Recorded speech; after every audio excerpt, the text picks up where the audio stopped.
السلام علیکم ورحمۃ اللہ وبرکاتہ نحمدہ ونصلی علی رسولہ الکریم اللہم صلی علی محمد وعلی آل محمد وبارک وسلم صلاۃ و سلام علیک یا رسول اللہ صلی اللہ تعالی علیہ وآلہ وسلم۔ حیدرآباد میں اس وقت ہم موجود ہیں اور حیدرآباد میں بھی بہت سارے اولیاء اللہ صوفیاء کرام بزرگان دین ہیں۔ اس شہر کو جہاں پہاڑی شریف میں حضرت سید شاہ شرف الدین سہروردی رحمۃ اللہ علیہ کے نام سے جانا جاتا ہے، تو وہیں اسی شہر میں حضرت شیخ کلیم اللہ ولی شاہ جہان آبادی چشتی رحمۃ اللہ علیہ کے دو عظیم بزرگ اور ان کے دو خلیفہ حضرت یوسفین رحمۃ اللہ علیہ بھی آرام فرما رہے ہیں، اور اس کے علاوہ بہت سارے اولیاء اللہ ہیں حیدرآباد میں۔ ایک عظیم خانقاہ ہے اسی حیدرآباد میں، اور اسی خانقاہ کے صاحب سجادہ حضرت شجاع الدین قادری افتخاری چشتی قدس سرہ النورانی اس وقت ہمارے ساتھ ہیں۔ اور خاص بات یہ ہے کہ آپ اعتماد جو ایک اخبار ہے اس کے بیورو چیف بھی ہیں، اور ساتھ ہی تعلیمی خدمات بھی انجام دے رہے ہیں، روحانی خدمات بھی انجام دے رہے ہیں۔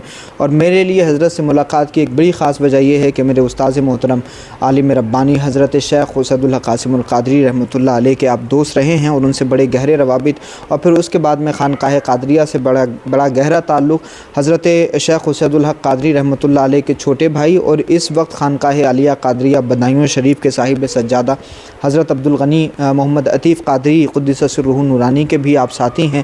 اور حضرت کے شہزادے نے بدایوں شریف مدرسہ عالیہ قادریہ میں تعلیم بھی حاصل کی، اور وہاں سے تعلیم حاصل کرنے کے بعد جامعہ ازہر پہنچے، اور پھر جامعہ ازہر سے بھی فراغت ہو گئی ہے۔ حضرت سب سے پہلے تو استقبال ہے آپ کا، اور آپ کا بہت شکریہ، آپ نے وقت عنایت فرمایا۔ سب سے پہلے تو میں جاننا چاہوں گا کہ آپ کا سلسلہ کون سا ہے، اور آپ کے سلسلے کے کون سے بزرگ ہیں جو یہاں آرام فرما رہے ہیں؟ الحمدللہ والصلاۃ والسلام علی رسول اللہ۔ اب آپ کا بہت شکریہ کہ آپ حیدرآباد تشریف لائے اور اس غریب خانے پہ آپ نے رونق بخشی، میں آپ کا شکر گزار ہوں ماشاء اللہ۔ تو سب سے پہلے جو آپ نے روحانی رشتوں کا تذکرہ کیا، شہید بغداد حضرت شیخ اسد اللہ علیہ الرحمہ، اور اس کے بعد حضرت العلامہ عبدالغنی عطیف میاں قادری بدایوں صاحب قبلہ، ماشاء اللہ یہ بہت متبارک ہستیاں ہیں۔ اور جیسا کہ آپ نے پوچھا کہ یہ ہمارا جو سلسلہ ہے یہ سلسلہ چشتیہ ہے۔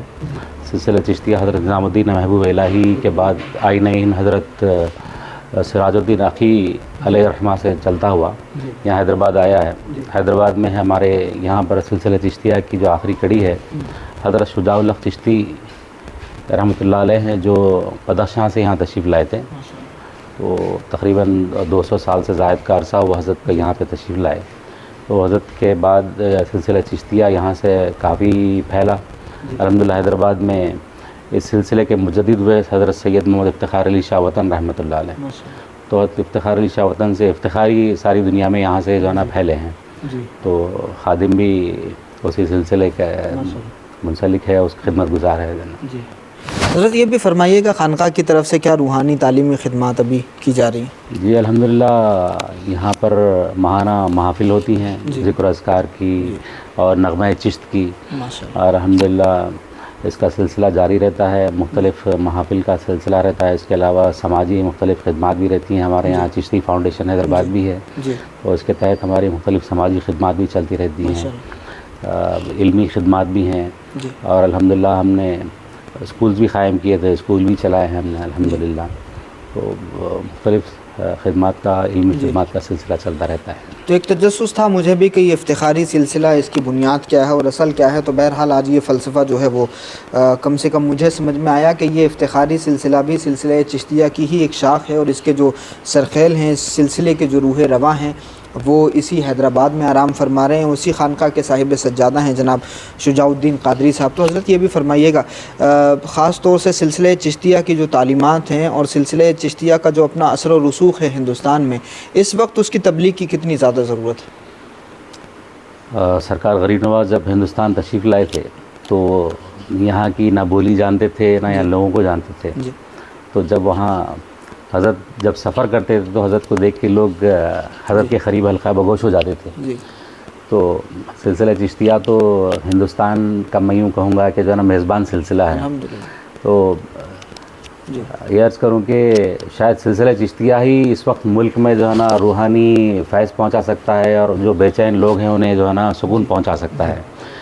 سلسلہ چشتیہ کی پہلے سے زیادہ اس وقت ضرورت ہے، کیونکہ سلسلہ چشتیہ کے بزرگوں نے عوام الناس میں بالکل بنیادی سطح تک پہنچ کے انہوں نے کبھی ذات پات کو اور مذہب کو ان کے چہرے کو نہیں دیکھا، بلکہ وہ صرف انسان اور انسانیت کے تحت خدمت کیا کرتے تھے۔ اسی وجہ سے آج ہم یہ دیکھتے ہیں کہ بلا لحاظ مذہب و ملت لوگ ان کے پاس حاضری دیتے ہیں۔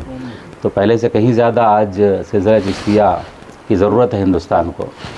تو حضرت غریب نواز رحمۃ اللہ علیہ، جس طرح سے ابھی قادری صاحب نے بیان فرمایا کہ حضرت غریب نواز رحمۃ اللہ علیہ اس ہندوستان میں میزبان ہیں اور سلسلہ چشتیہ کو میزبانی کا شرف حاصل ہے، باقی تمام سلاسل کے صوفیہ مہمان مانے جاتے ہیں۔ ایسا نہیں ہے کہ کسی بھی سلسلے کی اپنی تعلیمات میں کسی بھی طرح کی کوئی کمی ہے، تمام سلاسل کے صوفیہ اور ان کی تعلیمات اپنے اپنے حد تک بہت زیادہ اہم ہیں، لیکن آقا علیہ الصلوۃ والسلام نے یہ ملک سلطان الہند کو عطا فرمایا ہے، تو جو چشتی روایتیں ہیں وہ اس ملک کی تہذیب سے، اس ملک کے کلچر سے بہت زیادہ مماثلت رکھتی ہیں۔ اسی وجہ سے حضرت خواجہ غریب نواز رحمۃ اللہ علیہ نے اس ملک میں آ کر کے سلسلہ پھر شروع کیا۔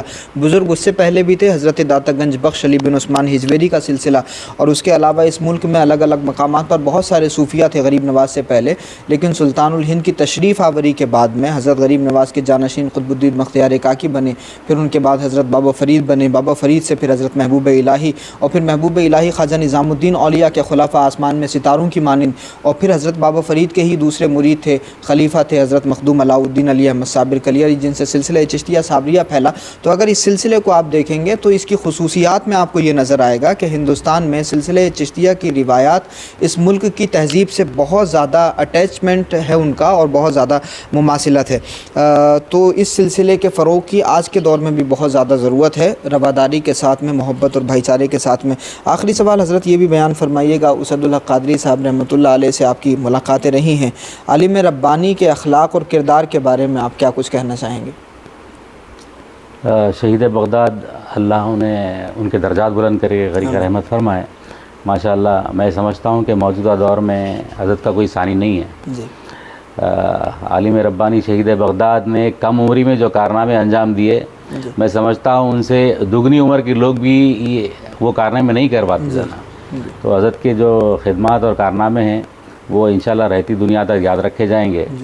آپ نے جو کتابیں تصنیف فرمائی ہیں، میں تو سمجھتا ہوں جو ہے نا سب سے بہتر قرآن کریم کی سائنسی تفسیر انہوں نے جو کی ہے، ماشاءاللہ، تو میں بڑے سے بڑے جو ہے نا عمر کے بزرگ حضرات بھی وہ کام نہیں کر سکے۔ جی، بہرحال اللہ کی مرضی ہے، جو ہے نا اللہ نے انہیں جتنا وقت دیا تھا انہوں نے یقیناً اس کا حق ادا کر دیا۔ صحیح، تو الحمدللہ شہید بغداد سے ملاقات کا ہمیں شرف رہا۔ حیدرآباد حضرت تشریف لائے تو ہمیں ملاقات کا وقت دیا۔ جی، علامہ محمد شاد پاشا صاحب قبلہ کے ہمراہ جی، ہم نے یہاں پہ حیدرآباد میں علامہ فضل حق خیرآبادی کانفرنس کی تھی، جی، تو اسی حوالے سے حضرت نے ہم دونوں کو دلی بھی یاد فرمایا تھا جامعہ ملیہ کی کانفرنس میں۔ تو اس کے بعد سے روابط ایسے بڑھے کہ الحمدللہ اب اس وقت موجودہ زیب سجادہ بدائم شریف کے ان سے الحمدللہ مراسم ہیں۔ اللہ ان محبتوں کو قائم رکھے، آمین آمین۔ تو یقیناً شجاع الدین قادری صاحب نے جو بیان کیا حضرت شیخ کے اخلاق و کردار کے بارے میں، یقیناً کچھ لوگ ہوتے ہیں نا، وہ شخص نہیں ہوتے، شخصیت بن جاتے ہیں۔ وہ اکیلے انجمن بھی تھے، وہ تحریک بھی تھے، ہم نے بھی ان کے صبح و شام کو دیکھا ہے، اور ان کی بارگاہ میں بیٹھ کر کے کچھ سیکھنے کا موقع ملا تو وہ زندگی کے معراج تھے وہ دن جب ہم شیخ صاحب کے پاس تھے۔ جب بھی تذکرہ ہوتا ہے شیخ صاحب کی بہرحال یاد آتی ہے، اور ان کے اپنے معاملات ایسے تھے کہ وہ کبھی فراموش نہیں کیے جا سکتے۔ اللہ پاک عالم ربانی کی مرقد پر انوار و تجلیات کی بارشیں نازل فرمائے۔ ان کے قد کا اندازہ اسی بات سے لگایا جا سکتا ہے کہ جب سورج نکلتا ہے تو شہنشاہ بغداد حضرت غوث پاک رضی اللہ تعالیٰ عنہ کے آستانے کا جو سایہ ہے وہ حضرت شیخ کی قبر پر بھی پڑتا ہے، اور اسی خاص قبرستان میں حضرت شیخ کو دفن کیا گیا ہے۔ تو مقبول بارگاہ غوثیت بھی تھے، اور حضرت شیخ صاحب فرمایا کرتے تھے کہ میں جینے کے لیے مدینہ چاہتا ہوں اور مرنے کے لیے بغداد چاہتا ہوں۔ سبحان اللہ۔ تو آپ دیکھیے کہ کیسا قبول کیا گیا ان کو کہ آج وہ بغداد معلیٰ میں آرام فرما رہے ہیں۔ بہرحال جب اللہ پاک کسی کو چنتا ہے، اللہ یجتبی الیہ من یشاء، جب اللہ پاک کسی کو چنتا ہے تو اس کے لیے راستے بھی عطا کر دیتا ہے۔ وہ کم وقت میں صدیوں کا کام کر کے چلے جاتے ہیں، اور کامیاب تو وہی انسان ہے جو اللہ کی مرضی کے مطابق زندگی گزارے۔ اللہ پاک ہمیں بھی ان کے نقش قدم پر چلنے کی توفیق عطا فرمائے۔ بہت بہت شکریہ ہمارے ساتھ جڑنے کے لیے۔ السلام علیکم ورحمۃ اللہ وبرکاتہ۔ السلام ورحمۃ اللہ وبرکاتہ۔